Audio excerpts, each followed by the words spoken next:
Mozambique, Namibia, Niger, and Republic of Sudan received aid through this channel.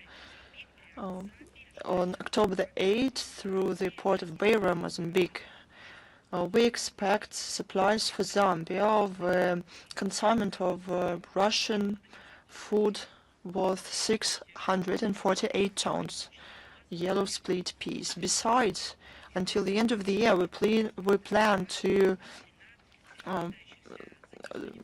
have a consignment of high vitamin sunflower seed oil, some 94 tons. Russia will continue supporting our partners in Africa. One more important topic.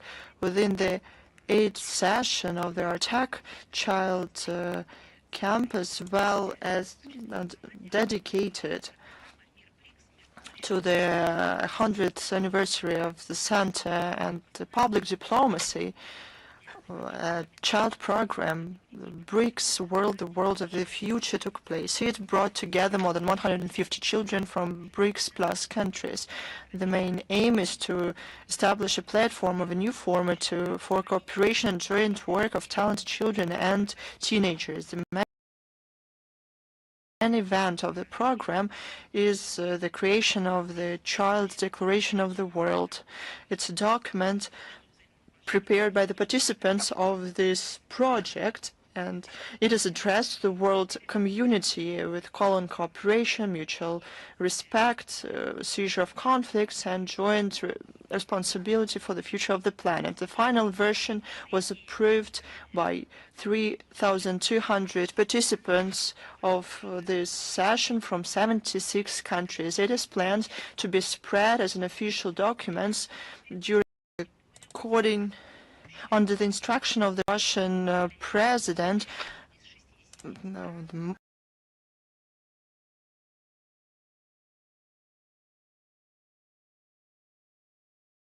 St. Petersburg on October 8th and 9th will host the first event within the Russian International Creative Seasons.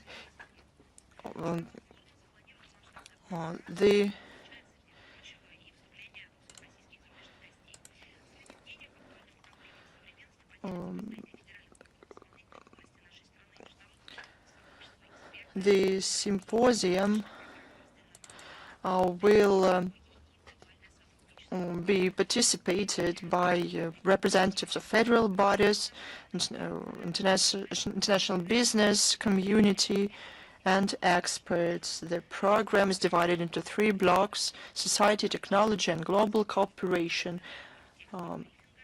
The latter is supported by the Foreign Ministry. This forum is a response to the issues and challenges of modern times from various Russia and the countries of the global majority care about. In Russia,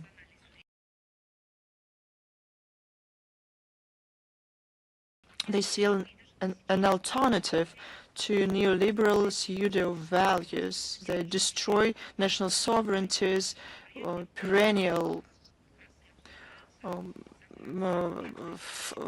foundations of great civilizations.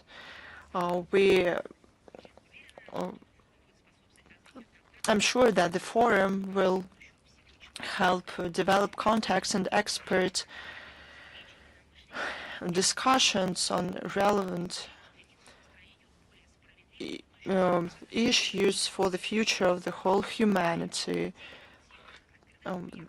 This event will be a meeting of like-minded people who want to build a more just world. There's one more announcement, useful for you in my opinion. This is an announcement of the International Conference on Creative Economy. St. Petersburg on October 8th and 9th will host the first event within the Russian International Creative Season, the International Conference on Creative Economy. It is organized by the Agency of Strategic Initiatives together with the administration of St. Petersburg and the Rus Congress Foundation. The conference is expected to be participated by some 150 1,500,000 delegates from 30 countries, including the CIS, SCO, and BRICS countries. The event will bring together representatives from state bodies, business representatives, and experts. The key topics of the conference cover the future of the creative economy until 2040. The upcoming event is a unique platform for global international cooperation and integration of Russian creative economy into the world market. What is the creative economy? For the first time, the terms creative economy and creative industry were introduced at the turn of the 21st century. Back then, of activities like advertisement, marketing, architecture, design, including fashion, software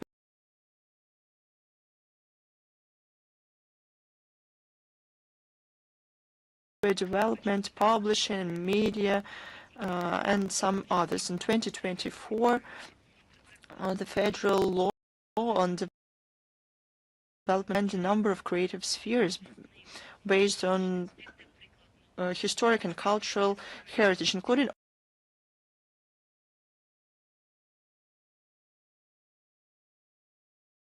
arts and crafts. This is something I like very much. We invite all the journalists, foreign journalists accredited in Russia, to participate in covering this event. This is not discrimination, but I just think that foreigners will be more interested in this. As per usual, the link will be available in the text of the briefing. I am ready to take a question. Is the International Affairs Journal with us? Good afternoon, Madam Zakharova. Good afternoon. Prime Minister of Poland, Donald Tusk, said and acknowledged that there is a conflict with Russia of a new kind. I would like to quote, "We didn't want this. It's sometimes strange to realize that it is a new type of war, but it's still a war," he said. What can you say about this? I don't see anything new here. This is just a fact. The only thing I don't like is that they did not want it. Who wanted it then? If the situation in Ukraine wasn't arranged by Warsaw as well for the last 10 years, it was not only Warsaw, sometimes individually or collectively together with other NATO countries, or sometimes through Warsaw. It happened in various combinations, but the role of Warsaw in this was leading. There is no doubt about it. Warsaw regularly, at all levels, in all senses,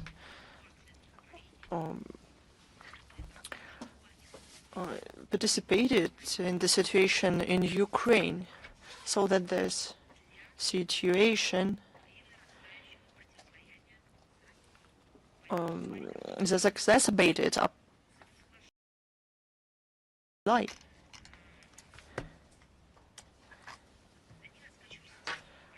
Now they destabilized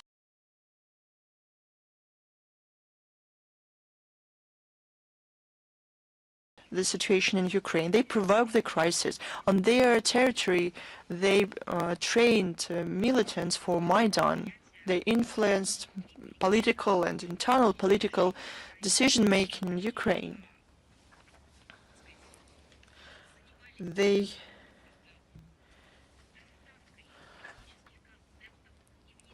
provided political concepts and their implementation on the territory of Ukraine. They disregarded our concerns and warnings. They have financed and continue doing so. They finance, but how did he say, the hybrid war, the war of a new type? They provide armaments and weapons to Ukraine, turn the blind eye to participation of the historic issues, without understanding that they have direct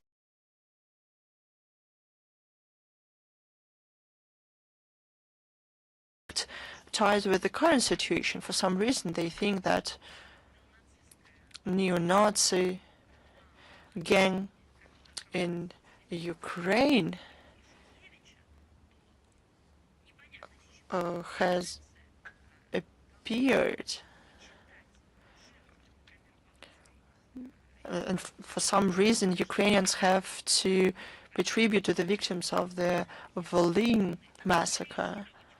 You cannot glorify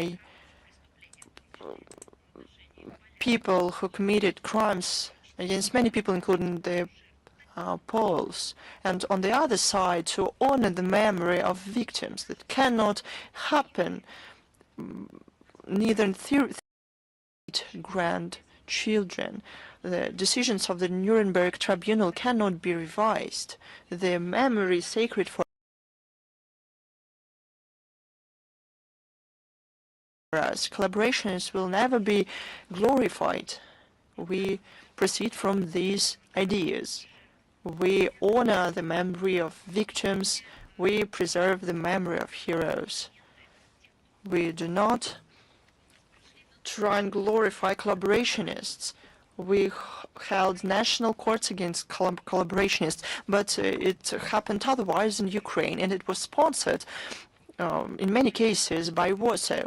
But Warsaw cannot understand the origin of the hatred to historic facts in the Kiev regime. This dichotomy does not lead to anything good. This, by the way, shows the contradiction that the Prime Minister of Poland said when he said that they did not want war. But how come they did not want it? They had been preparing for it. They had provoked it. They thought it would went the other way. That is the fact. They thought that given all the circumstances, a very quick victory would be ensured. That's what we have to talk about. But they did want it. There is no doubt about it. Thank you very much. Thanks to you. Let us move on. Is Ria Novosti with us? Good afternoon, Madam Zaharova. If I may, we have two questions today. The first one. I'm sorry, Christina, I couldn't find my red jacket, but I can see it on you today. Yes, if you're not against it, I allowed myself to wear it today. So question one. On September 22, Vladimir Putin promoted an initiative providing for the sides to continue complying with the restrictions under the New START treaty until after. This is not really so. The Russian side did not want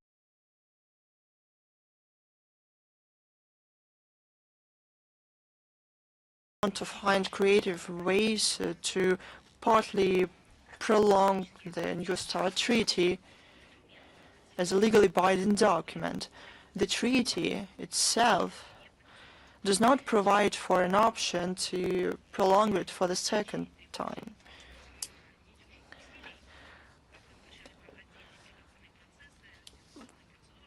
This would require new negotiations and hypothetical agreements, but the New START treaty will only be suspended. We enshrined it legally, and some issues have not been settled. To get rid of obstacles, we need more time and more solid foundation in relations between Russia and the US. We are early on in our normalization. These factors should be accounted for. But in the life cycle of the New START treaty will finish in February 2026. According to the reasons put forward by President of the Russian Federation, we propose acting beyond this framework of the treaty. We're talking only about preserving, after February 2026, those voluntary self-restrictions under which Russia acts even now. It is viable only under the condition that the US side will actions on the deterrent potentials. This would help both nuclear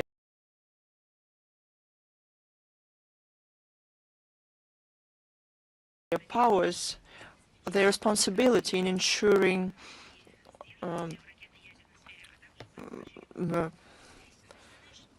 security and the prevention of arms race. That would be good for all the international community as well.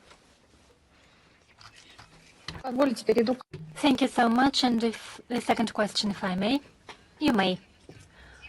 Foreign Minister of Czechia, Mr. Lipovsky, said the government of the Czech Republic took the decision to ban the entry to its territory through international airports for the possessors of Russian diplomatic and service passports. Madam Zakharova, could you comment on it, please? Well, you know, we've seen these statements and those reports. We took note of them. But up until now, we haven't received any official notifications from the Czech side. You wouldn't believe it. So we have no details about these unfriendly actions so far. And I would like to draw your attention that the Czech authorities imposed strong restrictions in this field a couple of years ago. You might know about it. The Russian diplomats, apart from the members of the embassies and elections, which will take place from the 3rd to the 4th of October, that is tomorrow and the day after tomorrow.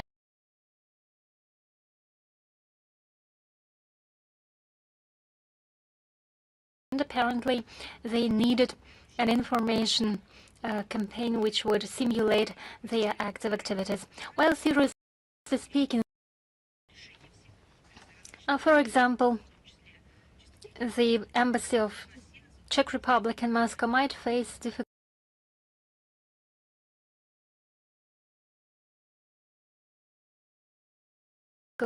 with sending their experts over to Moscow in order to resolve immediate technical issues. Is Izvestia with us? Yes, good afternoon. We have just one question today. What do you think what would be the next steps of the international sports community after the rights of Russian Paralympic athletes have been restored? Well, we definitely welcome the decision of the General Assembly of the Intergovernmental Paralympic Committee about the full restoration of the membership of the Paralympic Committee of Russia in this world organization. We see that it was just a victory of common sense that most delegates of the General Assembly of the International Paralympic Committee took this decision. It is a return to the true ideals of sports without any forms of discrimination for political and national reasons. Now Russian Paralympic athletes will be able to participate with their flags, with the anthem, and with other state symbols in the Paralympic Games and in competitions in various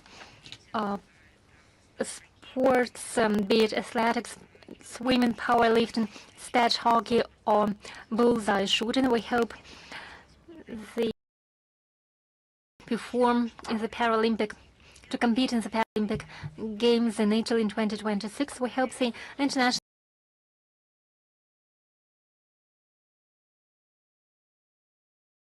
Olympic Committee and international federations for other sports will demonstrate common sense and provide all countries and all athletes equal opportunities for them to compete in a fair struggle based on the acts of international law which regulate the activities. Thank you so much. Is Artie with us? Artie Balkan. Yes, good afternoon. The Serb public community follows the developments related to the U.S. sanctions against the Serb oil industry and oil sector. The Russian side has a majority stake in the oil field in the country. In January this year, when sanctions were imposed against NIS, Sergei Lavrov said this oil company could not be nationalized. So the question is, to what extent is Moscow now engaged in communication with Belgrade and with Washington regarding the future of the company, taking into account that the U.S. sanctions, according to the official reports, expire on the 8th and 9th of October. Thank you. Well, I can only say that representatives of the Russian side are in close dialogue with the Serb partners and dialogues and are to get jointly engaged in talks with the U.S. in order to settle the situation, taking into account the interests of the Russian investor and the key provisions of the agreement between the government of our country and the government of Serbia on cooperation in the oil and gas sphere from the 25th of January 2008. If we have any further details, we'll provide them to you. Thank you. Is Media Corporation of China with us?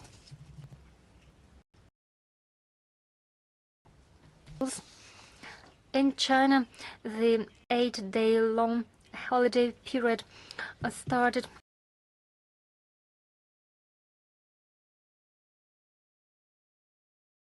which enacts two holidays, the Day of Establishment of the People's Republic of China and the Mid-Autumn Festival. Usually it is a driver of internal and international tourism and encourages consumer activities. How would you evaluate the scale and potential of the Chinese tourism economy? Well, first allow me to use this opportunity and offer the peoples of China my best congratulations and best wishes on the occasion of these two holidays. I would like to wish them all the best. The long holidays traditionally attract many tourists. It's one of the most favorite travel periods in China. Well, I'll share my, well, not impressions, but my knowledge about the Chinese holiday. There is such a notion as a triad of Chinese holidays, and one of the pillars is the cycle of autumn holidays we're talking about today. And indeed, many use this opportunity in order to travel to China, through China. Well, I'm not sure our Chinese colleagues to do it, and it's for us to use these opportunities.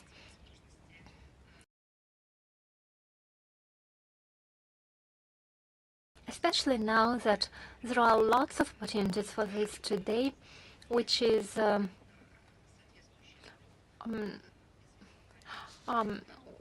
to which only contributes the decision about the non-visa travel regime for our tourists in particular. There are lots of places and sites to visit with long traditions, with beautiful nature landscapes, with exquisite cuisine. We have such a notion as Golden Autumn, and in China, for example, there is a notion of the holiday of red leaves.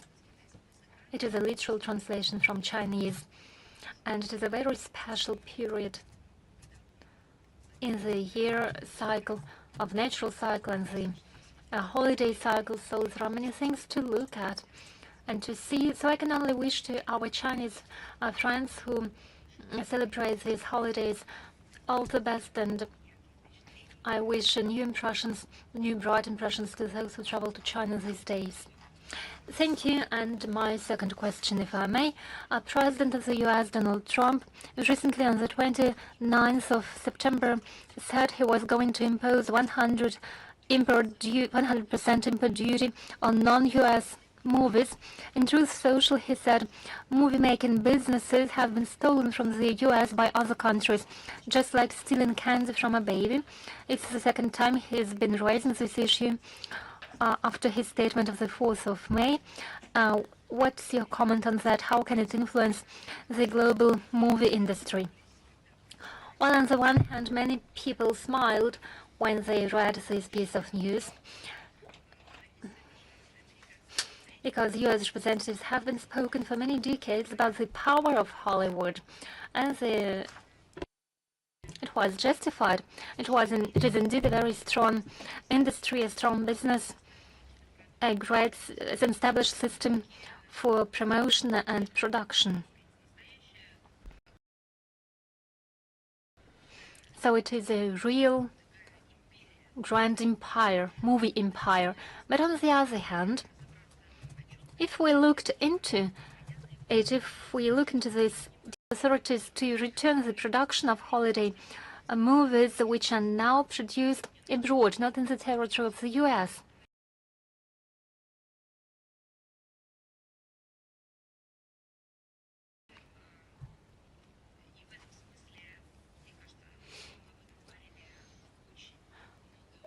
I think a lot has been already said on this occasion. The ultra-liberal agenda destroys, erodes the US, the US movie industry, but I think he's primarily talking about the production process, which was located outside the US. I think it's just another sphere where the incumbent US authorities want to make America great again. So I'm not sure there is something for me to comment on here. I only decipher the sense which I see in these statements.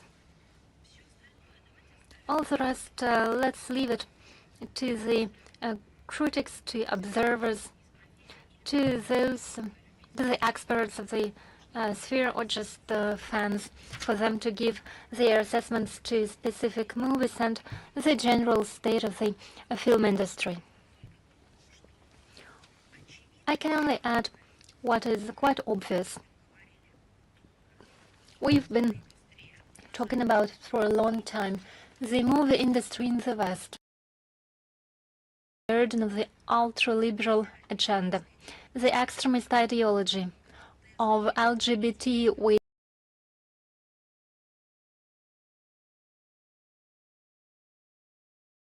all additional letters. This distorted idea about the human rights, manipulation of census, promotion of political narratives which were favorable or attractive in terms of internal political situation in the US, a twisting with historical facts, and presenting the false facts in the whole.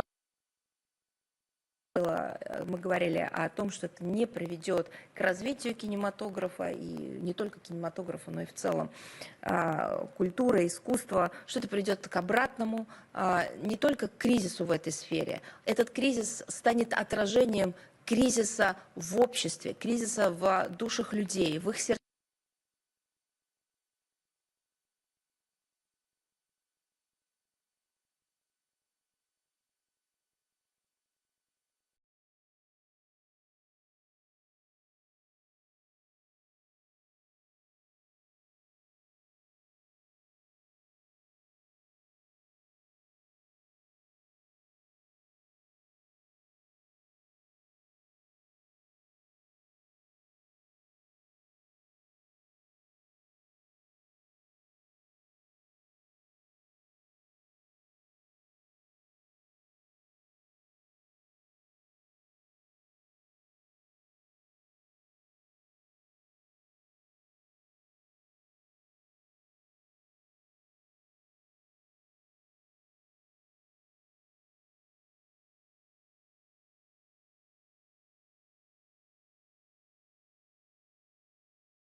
said that he almost agreed upon the key points of this deal with President Donald Trump.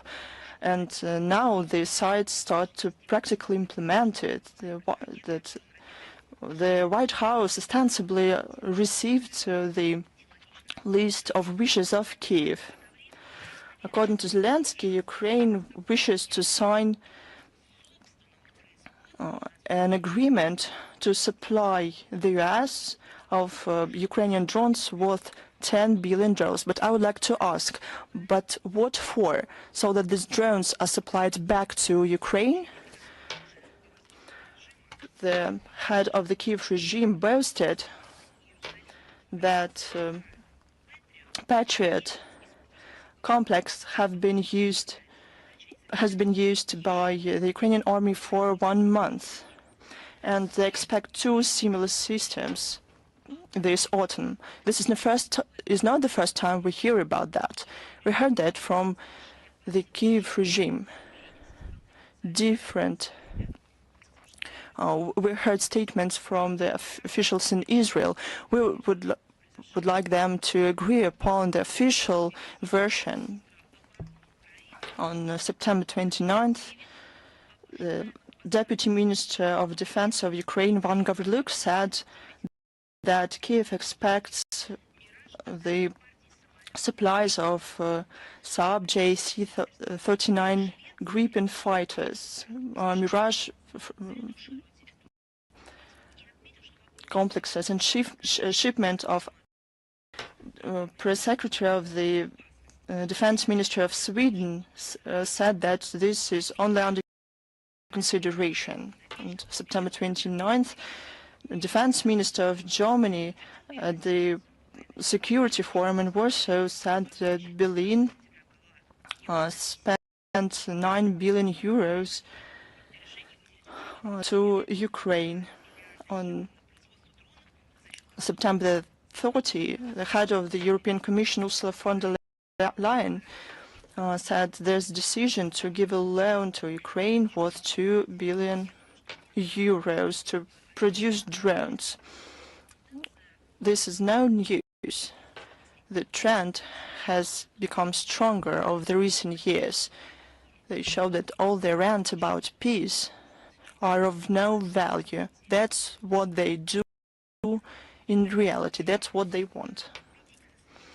This testifies that Zelensky and his Western sponsors lack political will for peaceful settlement of the conflict. No matter what peace-loving statements they make, it is clear that they pursue the policy to continue the conscious escalation of the armed confrontation with Russia.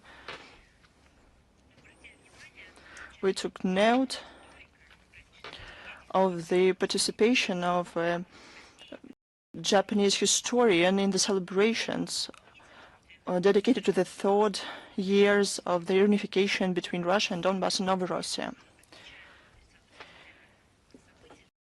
Given that in September the 30th, there was the 3rd anniversary of the reunification between Russia and Donbass and Novorossiya, we saw that a Japanese historical specialist and publicist Takeyuki Tanaki participated in the deafening silence regarding the tragedy in Donbass is broken by such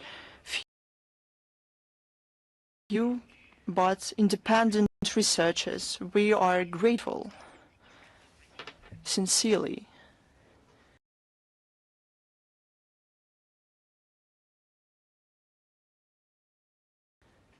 to Takeyuki Tanaki for his honest work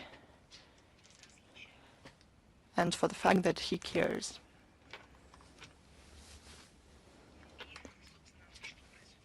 Now, Christianity in Ukraine.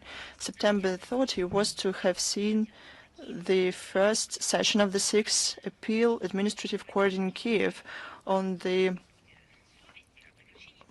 case submitted by the State Service of Ukraine on Ethnic Policy and Freedom of Conscience to stop the activities of the Kiev Archdiocese of the Ukrainian Orthodox Church. The attempts of the Zelensky regime caused a wide response both in and outside Ukraine. On September 26th, we learned that experts in the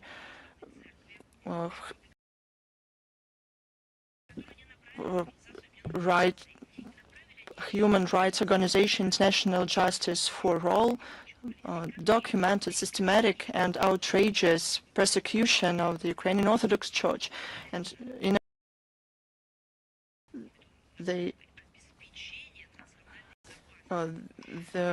their complaint contains descriptions of cases against the metropolitans of Cherkassk and Kanevsk-Fedosi, of Vyshegorsk and Chernobyl, Pavel, of Svetogorsk, Arseny, of Banchensk, Longin, and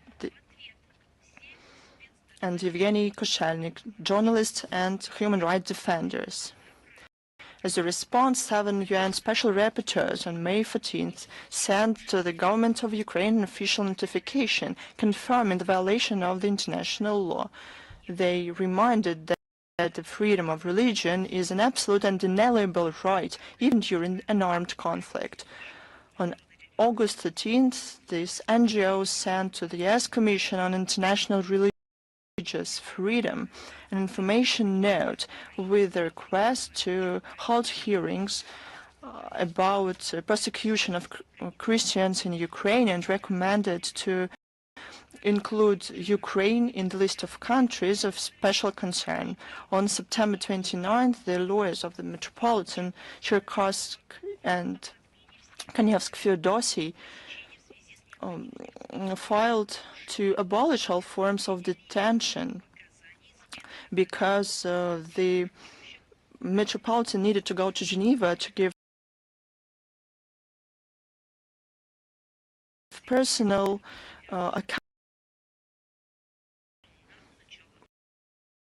visit of the Metropolitan to Geneva is scheduled to early October during the 60th session of the UN HRC.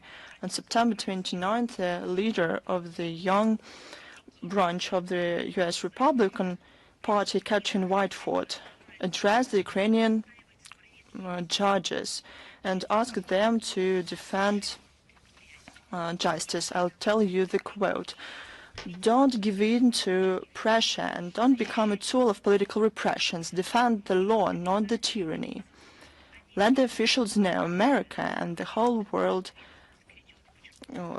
is looking at you. The responsibility is to come," she said. At the same time, she quoted the words of Donald Trump during his remarks at the UNGA on September 23rd. "Let us defend free speech and free expression. Let us protect religious liberty, including for the most persecuted religion on the planet today. It's called Christianity." End of quote. We don't hope that words of many people to defend the Ukrainian Orthodox Church will be heard in Kiev, because he knows what he does. At the same time, the criminal character and meaningless of attempts to outlaw the oldest religion in the country is clear. Here we see the unique videos from New York all over the world. It's a great example of what the Kiev regime is doing. I'm talking about their propaganda. You've probably noticed it. The propaganda television of Ukraine, controlled by Zelensky, showed allegedly pictures from the UN General Assembly Hall with many people. You've seen Zelensky speak, and indeed, those are real records of him speaking at the 80th session of the UN General Assembly in New York. And these very pictures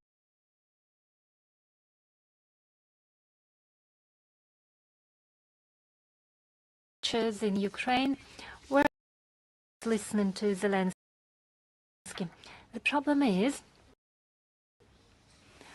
the hall was half empty in reality, and those are the realities of modern time. We see broadcast in Ukraine on the website of the United Nations organizations, and along with this broadcast, we see statements by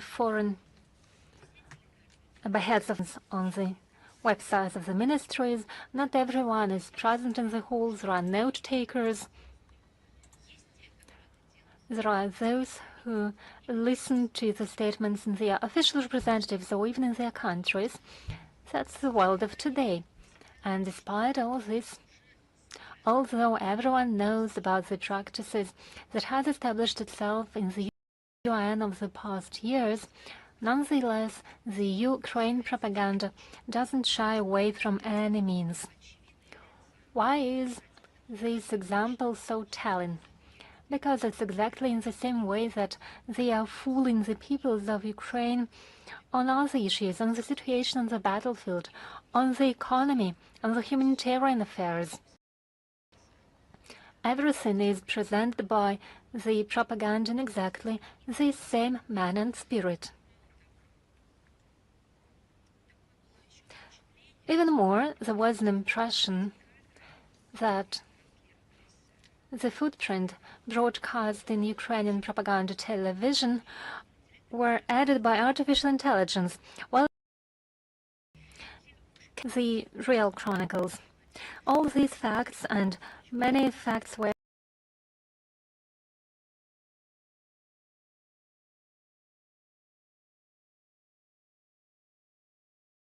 going to present today confirm that the tasks regarding the identification and demilitarization of Ukraine remain relevant, and these tasks will be achieved. Now, as to the children's issue, which the Bankova Street so loves to talk about. On the 29th of September, in the so-called Security Forum, which is a farce because there is no security in Ukraine, Zelensky spoke about the children stolen in Russia. He said how hard it was to find dozens of thousands of minors who, according to Zelensky, are illegally concealed or hidden by Russia. Yes, indeed, it's hard to find a black cat in a black room, particularly if it isn't there. Zelensky should have informed the audience about repressive methods of his criminal regime instead, who fight minors when their personal data is added on the extremist website called Mirotvorets. Recently, the names of minor children emerged on this website. 13 minors are now targets for elimination by the Kiev regime. The youngest of them is 9 years old. Russia is doing everything to make sure the separated children reunite with their families. This mechanism of reunification has long ago been established and is working successfully. Zelensky can't but know it, as there are direct contacts of Russian officials in charge with the Ukrainian side. Today's results look the following way. 115 minors were reunified with their families in Ukraine and in third countries, and 28 children returned to Russia. I would like to remind you that during the second round of negotiations, 39 children. It's not thousands, it's dozens of thousands of children. It's not millions of children. It's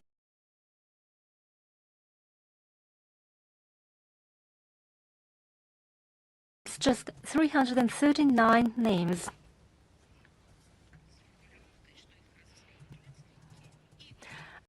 According to the third of the list was irrelevant. We are working on the rest. If Kiev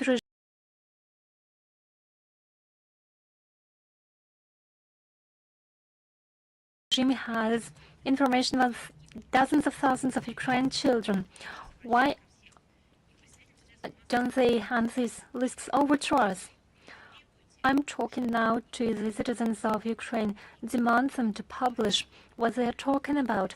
They publish the personal data on children. I give you the example of Mirotvorets website.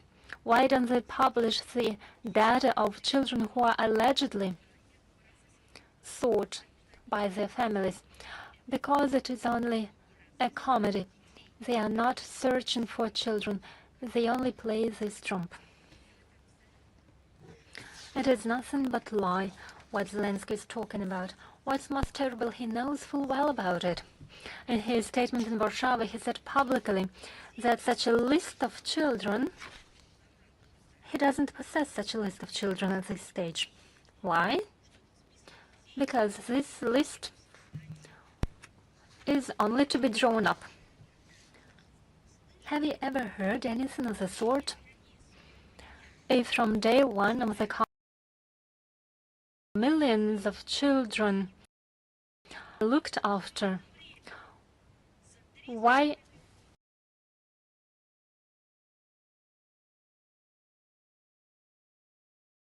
over 3.5 years haven't they been able to draw up this list? I'll reiterate, it's because there are no thousands, dozens of thousands, hundreds of thousands, or millions of some children lost in Ukraine. If it's due to the actions of the Kiev regime, they haven't been recorded or haven't been registered, then the Kiev regime has to report to Ukrainians why it is not performing its obligations in the social field, why the Ministry of Interior is not working, and it shouldn't be blamed on other countries. In essence, in Warsaw, Zelensky admitted that the figures he has voiced are irrelevant.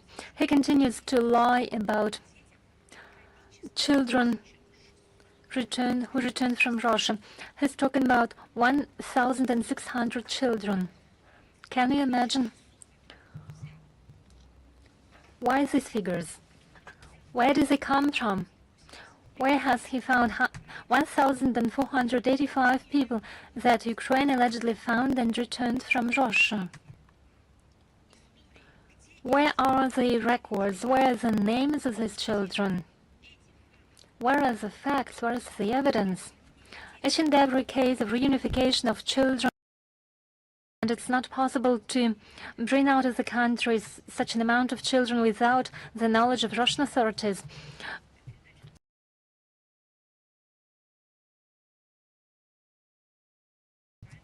Our authorities know nothing about 1,500 of minors. It is just another shameless invention. Probably these children existed, but probably they were not in Russia. Then Zelensky should speak the entire truth. There have been reports, public reports, about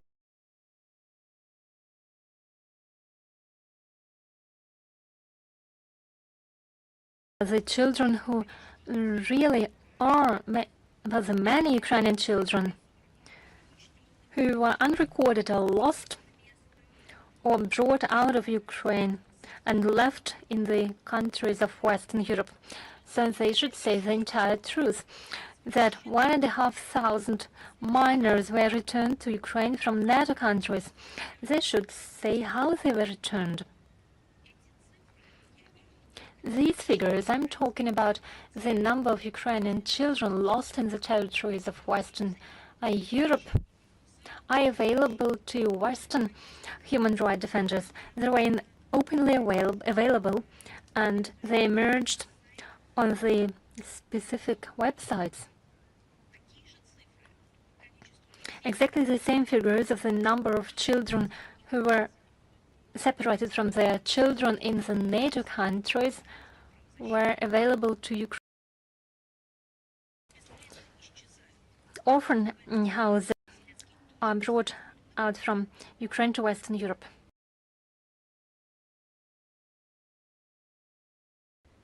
Zelensky didn't say anything about it. But we'll add that these children are brought out of Ukraine with the assistance of the spouse by Mr. Zelensky, but nobody speaks about it, neither him nor her. They do so deliberately. It's obvious that we deal with another campaign staged by Kyiv with the support of the West. They disseminate anti-Russian narratives on the children issue.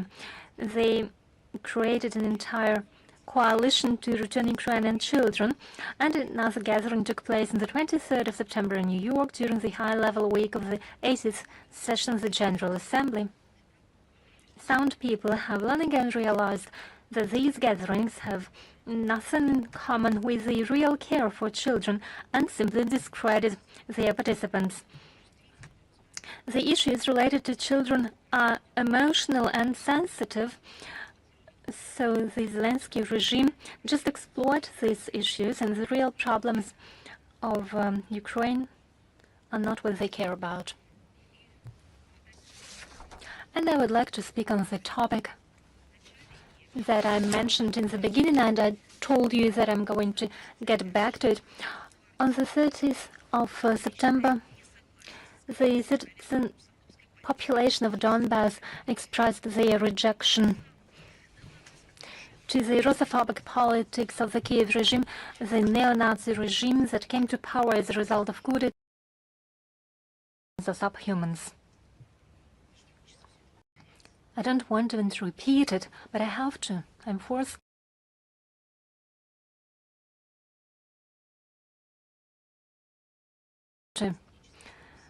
to record it for history. The population in these regions took over the responsibility for their future and determined their future in full compliance with the UN Charter and the fundamental principles of international law. Today, in the new Russian regions, despite the difficult military-political environment in the area of the special military operation, peaceful life is being restored. Yes, it happens differently. Yes, it's not easy.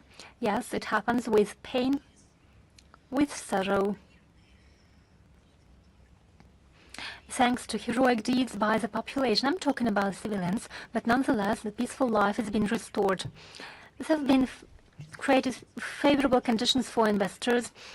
A free economic zone was established with a special legal regime for effective implementation of investment projects.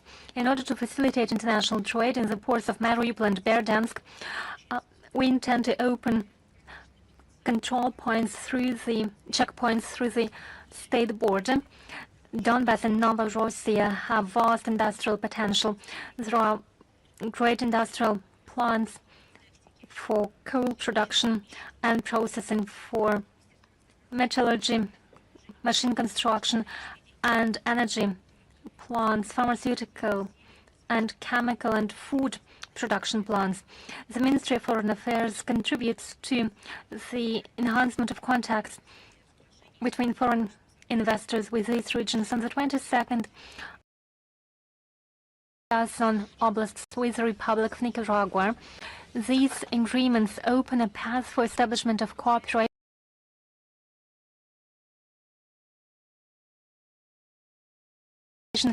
in the real field, including direct ties between economic operators, and it will help them provide support for the development of cooperation.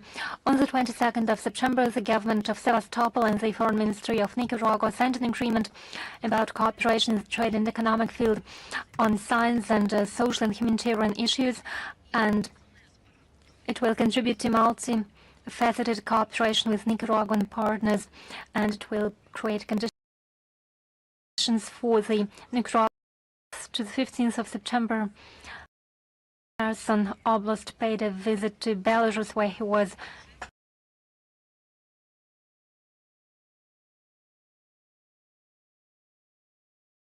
received by President Lukashenko. From the 29th of September to the 1st of October, head of the Lugansk People's Republic, Leonid Pasechnik, attended the International Expo in Belarus in Minsk. Earlier, some enterprises of the Donetsk People's Republic reached agreements on cooperation with the leading Belarus partners. Minsk automotive plant, Mogilev Liftmarsh, Amkodor, a pharmaceutical company, and so on. The drafting of an agreement between the Donetsk People's Republic and the Republic of South Ossetia is underway. The Russian Foreign Ministry informs the population of foreign countries about the modern life of the new regions. Some of our embassies show photo exhibitions, Mariupol 2022-2025, and new regions in some of our embassies. There have been lots of questions about the situation around the so-called elections.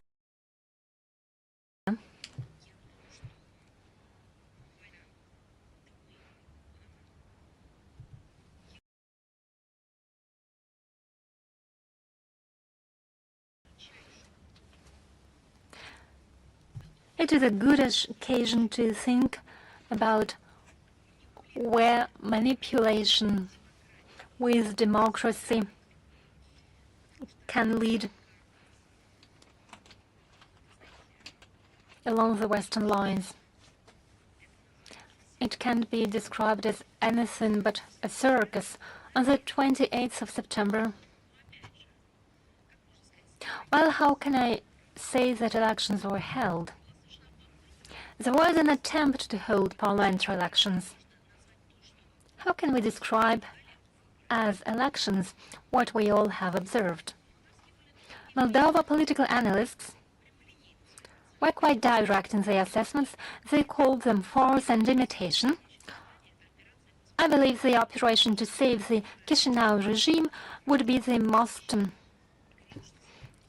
best definition. It is a real circus. Methods were used which have nothing in common with freedom and democracy. The entire arsenal of anti-methods were used, such as political pressure, intimidation, threats and blackmailing. According to the estimates of human rights defenders, law enforcement agencies held about 580 searches and they detained dozens of people. Have you ever seen such elections anywhere? Opposition parties and entire blocks were excluded from the race, even on the day of the election. Have you ever seen something like that? Entrepreneurs and their teams were forced to vote for the ruling party. Otherwise, EU, during their visits to Chisinau, promoted and asked to vote for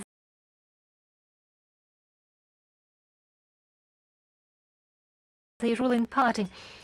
De facto, it was blackmailing. They said the funding from Brussels would only flow if the ruling party will remain at power. The people need this money from Brussels, which in turn dictates its political will to it. It's our country that Moldova authorities groundlessly accused of attempts to influence the voters. That did not help. Inside Moldova, the ruling party lost to its competitors and received 44.14%. They lost 3% in comparison with the previous parliamentary elections in 2021. The rest of the vote that they needed, almost 30%, were received through, thanks to the Western diaspora. There were 280 polling stations, but the opinion of people of the Moldovan diaspora in Russia were not interested for Chisinau. Our country had only 2 polling stations. Our country has always said, open up as many polling stations as you need. Will ensure security. Logistics will be good. But no, only 2 polling stations. Why? Because the number of ballots for people on the territory of our country, in Sanders' opinion, had for Dniester region, the number of polling stations were decreased to 12.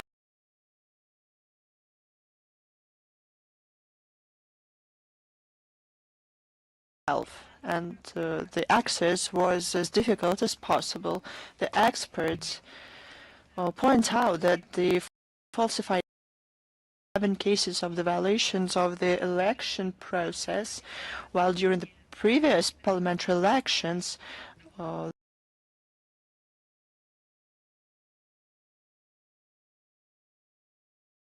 there were only 459 such cases. The political scientists point out that at the beginning of the day of voting, there was a significant margin belonged to the opposition, but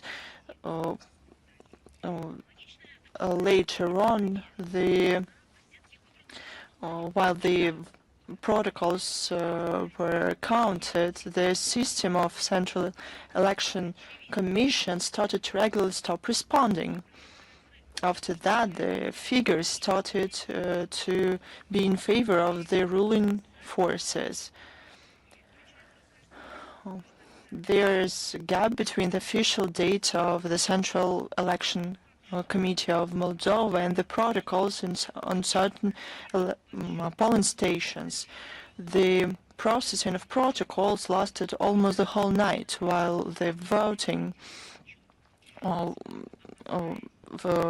finished by midnight, probably because they are afraid to receive evaluations, the real evaluation of the anti-democratic actions. Officials in Chisinau refused accreditation to mission, as well as the observers from the public chamber of the Russian Federation.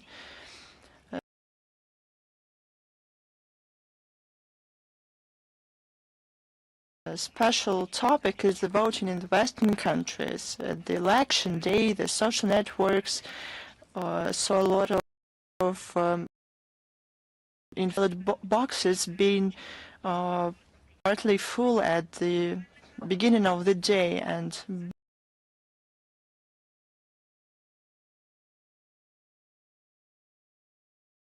ballots that were put by one and the same people. The videos of the elections split even more the Moldovan society that was already very, very polarized.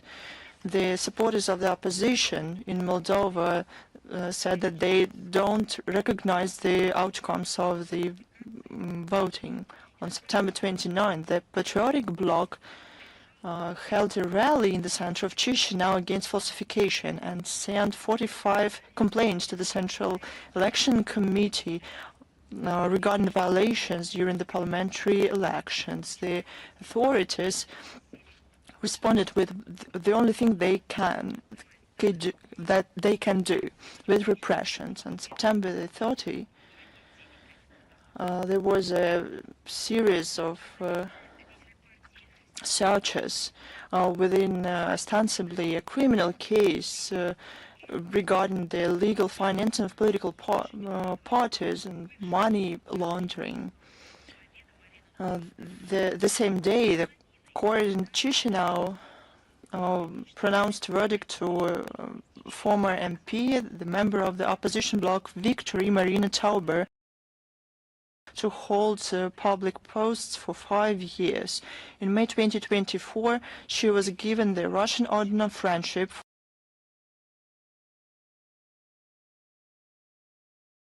for the achievements in strengthening peace, friendship, cooperation, and mutual understanding between the peoples. Probably this is her main crime for the Chisinau regime. Instead of the liberty and democracy that were promised, and instead of the economic as they promised well-being, the republic is plunged more and more into poverty, into terrible times of the Middle-Aged Inquisition, and turn into a colony of the West. Amid this, we're concerned seriously about the fate of ordinary Moldovans who became hostages in their own country of the anti-national policy of the pro-Western elites that usurped the power, and the West